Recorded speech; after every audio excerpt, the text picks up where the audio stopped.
Hola, ¿cómo les va? Empezamos un nuevo episodio de Somos Justicia. Cuando uno pone el título a un programa, le marca con ese título el enfoque que quiere darle. En este caso, el título que elegimos es La pesadilla de Vanessa. Podríamos haber hablado de la condena contra Martínez Poch como título, pero en definitiva, toda la aberración que presupuso que se llegase a esa condena, todos los hechos de Martínez Poch previos a esa condena y todo lo que hizo para merecer esa condena de 37 años y medio, no le llegan ni a los tobillos a lo que pasó y lo que sigue pasando aún hoy Vanessa Rial. Una mujer que fue engañada, que fue abusada sexualmente, que fue ultrajada, que fue agredida físicamente, su cuerpo aún marca esas agresiones, que fue menospreciada porque la violencia psicológica también fue grande y que con el correr del tiempo, muy a su pesar, y aunque esto no era el objetivo definitivo de las cosas, se transformó en un símbolo para muchas mujeres. Muchas chicas que hoy se le acercan, la abrazan y le dicen gracias, porque gracias a vos, a tu testimonio y a tu valentía, a mí ya no me pegan más. Esto a Vanessa la conmueve. Aún hoy la conmueve. Pero también hay que recordar por qué pasó antes de llegar a todo esto. Martínez Poch fue condenado a 37 años de prisión por todo lo que te contaba que hizo con Vanessa, pero también por todo lo que hizo con sus hijas. 37 años le dieron de condena, una condena ejemplar. Ahora, ¿cómo nació esta relación de Martínez Poch con Vanessa que se desencadena en este monstruo atacando a esta mujer?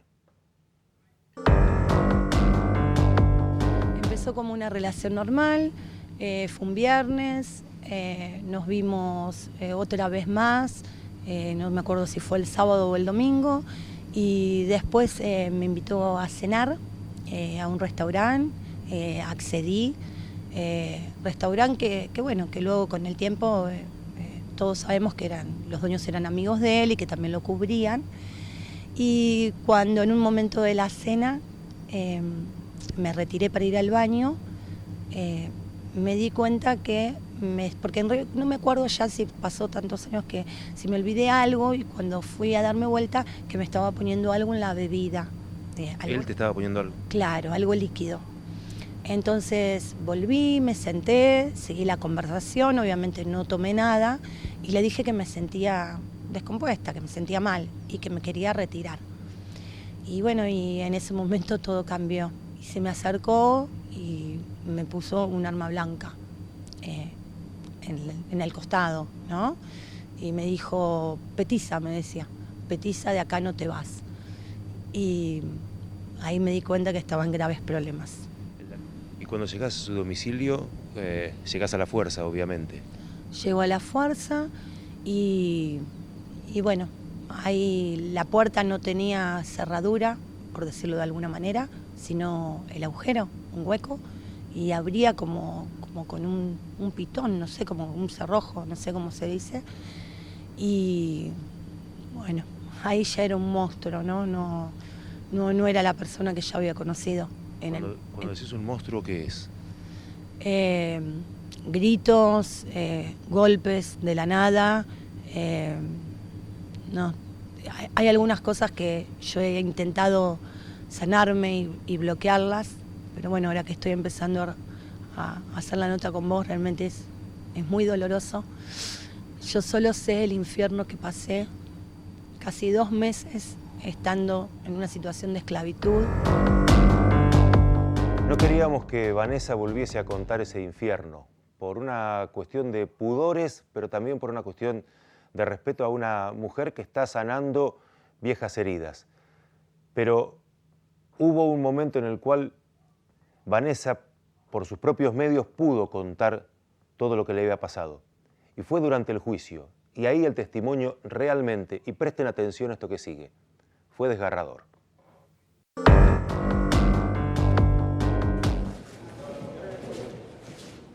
Él me dijo que teníamos que salir y que como yo no podía aguantarle el ritmo de él, porque él era superior a mí, porque él era bueno en todo y yo no servía para nada, y tenía que estar a la altura de él me llenó la boca de pastillas y yo ahí pude ver que eran Ribotril y Somit, porque después yo las identificaba por los colores y me metía ácido fólico porque quería tener un bebé todo el tiempo.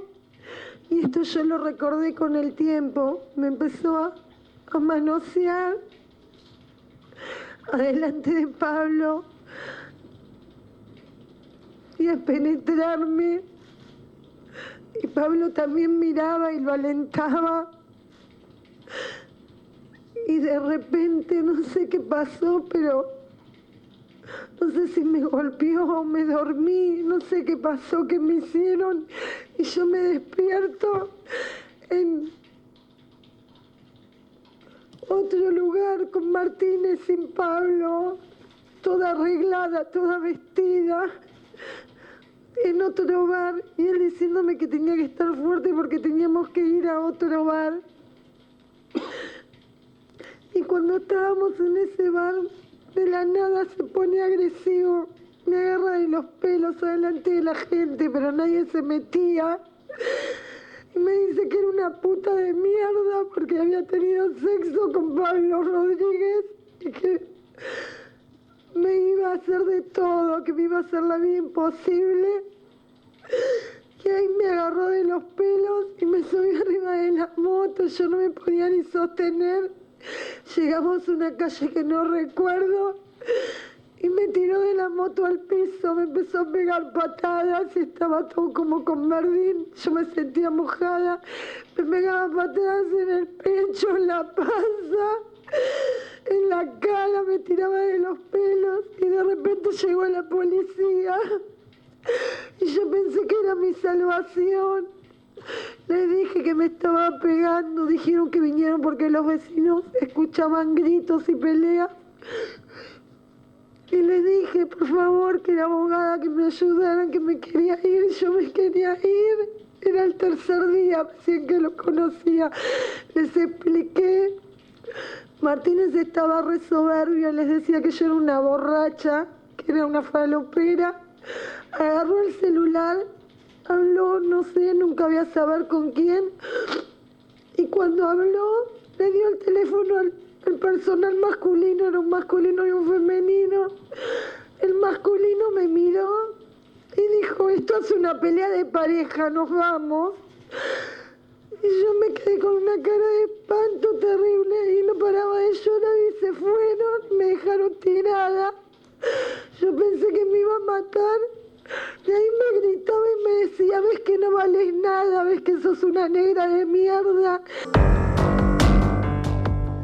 Hay muchas de las cosas que cuenta Vanessa que son tremendas de imaginar siquiera. Llegó el momento del juicio en el cual Vanessa declaraba esto, pero antes de que comenzara todo, Martínez Poch también dijo algunas cosas ante la prensa que estaba en el lugar. ¿Está arrepentido, Martínez? ¿De qué? ¿Qué pasaron durante esos 15 días? ¿Qué le duele más, lo de sus hijas? ¿Recibiría visitas usted? ¿Qué espera de este juicio, Martínez? ¿Considera que es un proceso injusto? ¿La detención en la cárcel es injusta? ¿Cómo se declara? Sí. ¿Es consciente de todo lo que se lo acusa? ¿Cómo? ¿Es consciente de todo lo que se lo acusa? Sí, he dado vista de todo lo que se me acusa. ¿Cuál es su versión de los hechos, Martínez? Muy largas. Primero, prefiero tener el juicio. ¿Lo podemos escuchar? Sí, pero están ¿Qué piensa de las imputaciones de sus propias hijas? mis hijas es un tema que voy a hablar con ellas. ¿Por qué considera que está imputado injustamente? No lo considero. ¿No ¿Qué considera sería que es justo para injustamente? usted? ¿No considera que es injustamente? Considero que es injustamente, pero no considero los motivos, los causales, no sé. ¿Está Se va- sorprendido? O sea, ¿eso es lo que está diciendo, que está sorprendido de todo lo que se le acusa? Diría que por demás, extremadamente por demás. ¿Qué espera que ocurra en este juicio? la verdad que es como un proceso donde no puedo relacionar lo que sí es justo, lo que no es justo, lo que se ha sobredimensionado a través de la prensa, los malditos egos que llevan a tener broncas y retroalimentarse. Martínez Poch le echaba la culpa a los demás, a los malditos egos y esa cosa de retroalimentarse que tienen los medios para generar esa sensación de culpabilidad que al final él decía que no tenía. Sus abogados pretendieron declararlo inimputable. Es muy escasa la posibilidad de que en estos casos se declare inimputable a una persona con ese nivel de conciencia para declarar ante la prensa. Pero por otro lado, le dieron 37 años. ¿Por qué? Y esto es textual del fallo de los jueces. Martínez Poch realizaba acciones para cubrir su delito y borrar las pruebas. Lavaba a las víctimas después de golpearlas, esto lo dice el fallo textualmente, y se hacía golpear, y escuchen esto, se hacía golpear por sus hijas para que en caso de que sus exparejas lo denunciaran, él también tuviera lesiones. Es decir, entendía muy bien lo que hacía y quería de esa forma evitar la justicia. Esto lo dice el fallo contra Martínez Poch, donde lo condenaron a 37 años. La fiscal Budiño había solicitado la pena de 40 años de prisión. Lo condenaron a 37 años y medio. Hasta antes de los 70 años va a seguir preso. Los detalles de un fallo que fue realmente ejemplar. Yo sé que hay antecedentes de penas más altas, pero no sé si hay antecedentes aplicando la ley de violencia de género, porque la ley no contempla pena. Entonces, yo valoré especialmente eso y la ley de la Convención de los Derechos del Niño. ¿No crea un precedente? ¿Le está Esperemos diciendo que sí, esperemos que sí, porque tendría que ser escuchado por todos. ¿Qué es lo que quiere la gente de los jueces? Que los jueces estén más cerca de las víctimas y no sean jueces que defiendan delincuentes, sino que defiendan a las víctimas. Estos condimentos que hacen a una perversidad, a una situación del daño gravemente ultrajante que está impuesta y tipificado en los artículos que en el fallo se mencionan del Código Penal. Gravemente ultrajante, un grave daño en la salud. Vamos a volver en un instante al presente de Vanessa Rial, una mujer que trata día a día de seguir superando esta situación psicológica que aún la acompaña. No solamente los daños físicos que permanecen como marcas indelebles de toda la violencia, sino también del daño psicológico. El fallo que escribió en primer término el juez Juan José Ruiz, a quien escuchábamos hace un ratito, tiene 200 páginas.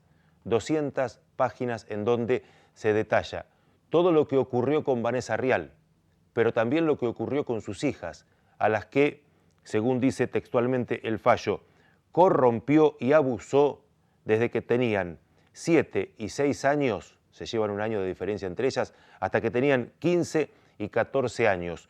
Las obligó a presenciar actos sexuales, masturbaciones, ver filmes pornográficos, manosearle en las partes íntimas, inclusive apoyarle el pene en la vagina a sus hijas estando desnudas.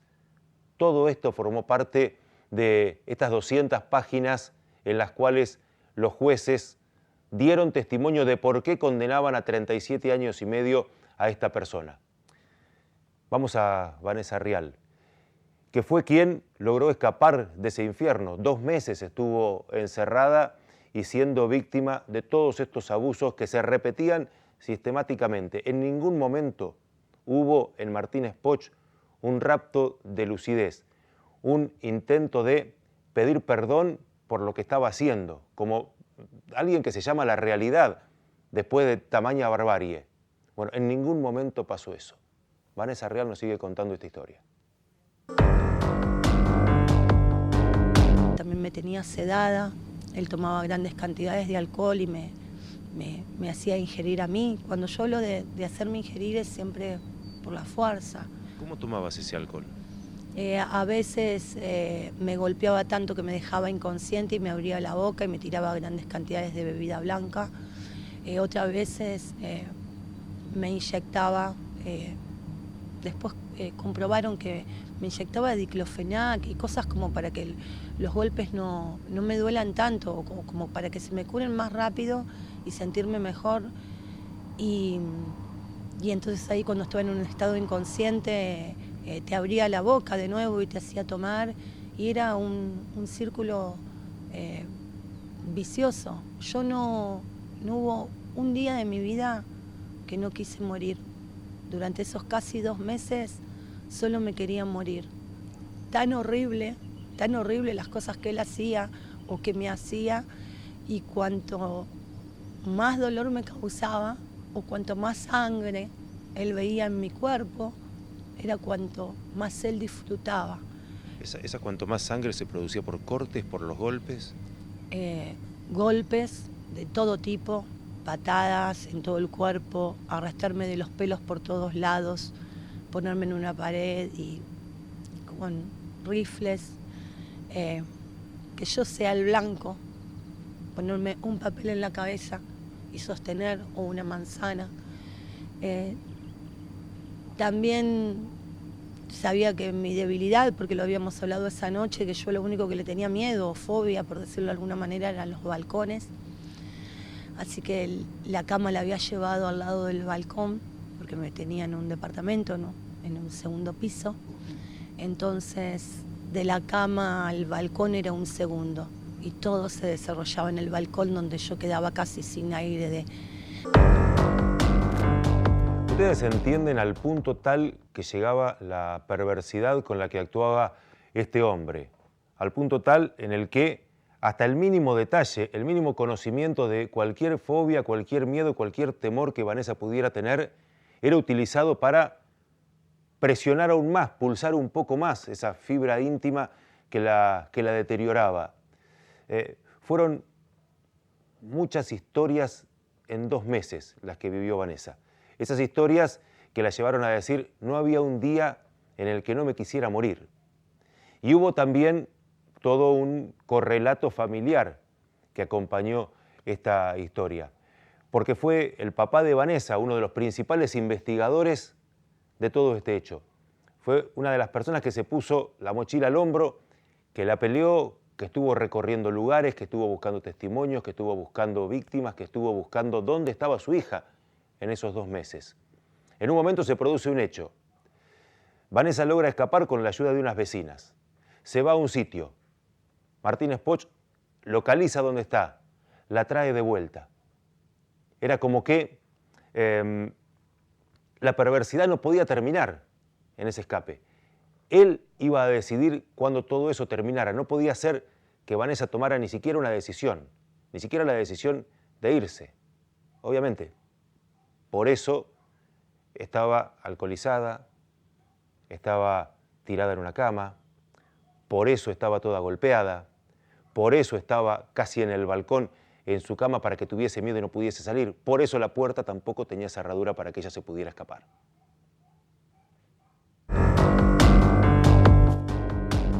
Yo lo conocí como que era un ingeniero, amigo de un colega, que era viudo y con 2 hijas con las cuales tenía una excelente relación. Y bueno, después todos nos enteramos que la relación no era esa, ya que las chicas, bueno, declararon aberraciones que realmente no... Mira, el día de hoy no las quise conocer, no las conozco, porque no puedo pensar que si lo que yo sufrí con 38 años, los que deben haber sufrido esas criaturas, estando al cuidado de él con todo lo que contaron. Una noche él se descuidó y bueno, y dejó la puerta abierta, y Patricia y Martina me lograron ayudar, bueno, a escapar, y nada, toda ensangrentada, en un estado terrible. Él después la siguió amenazando, me contactaron con mi familia y yo logré irme a Monte un tiempo. Y bueno, todos saben que él, muchas influencias, y me ubicó. ¿Qué pasó cuando te ubicó? Me ubicó en en un pueblito cerca de ahí de Monte, ya ni recuerdo.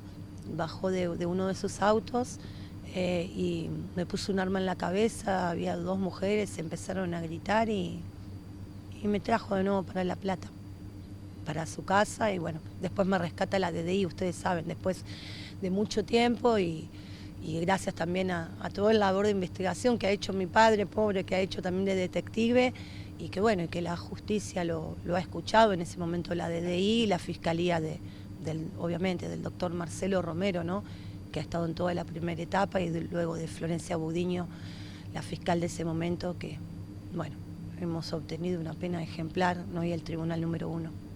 ¿Cómo está tu cuerpo? Bueno, mira, mi cuerpo, la parte física, obviamente no voy a ser la misma en la parte física porque tengo muchas marcas. No me hice ninguna cirugía, ¿sí? Así que las marcas las llevo, son dolorosas, algunas son visibles, por ahí los que me conocen de ahora no se dan cuenta, los que me conocen de antes sí, y algunas no son visibles cuando estoy con ropa, ¿no? Pero bueno, lo que está más dañado es la parte emocional. Fueron muchas sesiones de psicólogos, más de un psicólogo, psicólogas en este caso, mucho tiempo con psiquiatra, mucha medicación.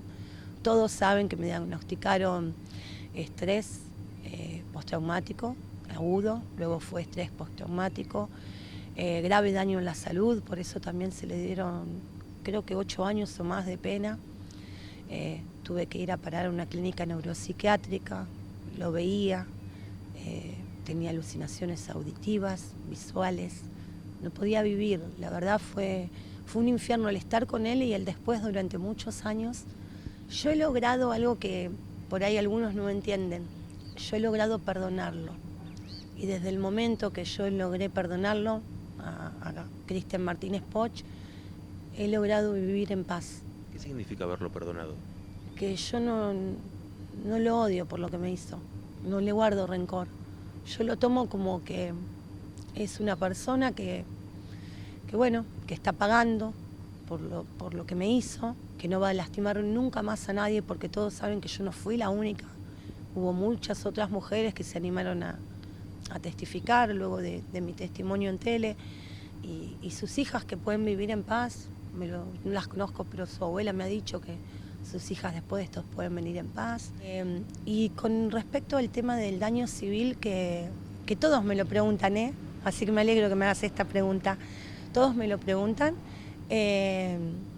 realmente me parecía que tener su dinero, todos saben que Cristian estaba en una posición económica muy, pero muy buena. No sé hoy aún porque ha gastado mucho dinero en muy buenos abogados, pero la verdad sentía que era dinero sucio. Sentía que era dinero sucio, dice Vanessa. Sentía que era dinero sucio. Cuando le pregunté por el daño civil, es decir, por el resarcimiento económico, por todas las penurias, por todos los daños, por todas las vejaciones por las que ella había pasado, no solamente la pena en lo penal, digamos, no solamente que vaya a la cárcel, sino que también el daño civil era hacerle juicio para que ponga dinero Martínez Poch por todo lo que hizo.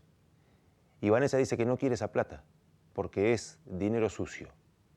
El 23 de septiembre de 2050 al mediodía recién podría salir Martínez Poch de la cárcel, ahí se le cumpliría la condena. Cuando Vanessa hablaba recién en el tape que estábamos viendo, me acordaba del momento en el que hicimos la entrevista. Ella hablaba de las heridas, las visibles y las no visibles. Tiene el tabique nasal roto. Esta parte está rota.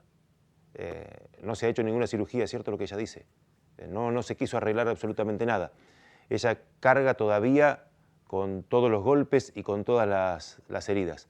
Tiene, entre otras cosas, el tabique nasal roto y así anda por la vida, ayudando gente porque se ha dedicado a trabajar en grupos de personas que son vulnerables y que necesitan asistencia. Ella trabaja en la municipalidad hace un tiempo y a partir de ese trabajo en la municipalidad se ha contactado con distintas personas en estados de vulnerabilidad y a ellas asiste y a ellas ayuda.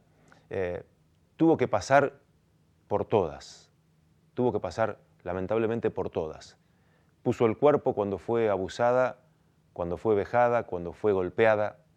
Sigue poniendo el cuerpo ante la vida ahora, que continúa transitando de la mejor manera posible e intentando aún hoy sanar lo que pasó allá por el año 2013. El 2016 fue la condena.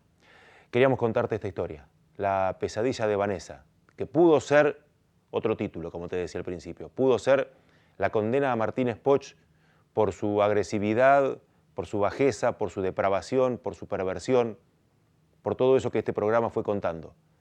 Pero preferimos contarte la historia de Vanessa, porque nos parecía Vanessa mucho más valiosa. Lo es y lo seguirá siendo. Se terminó un nuevo episodio de Somos Justicia. Gracias por acompañarnos.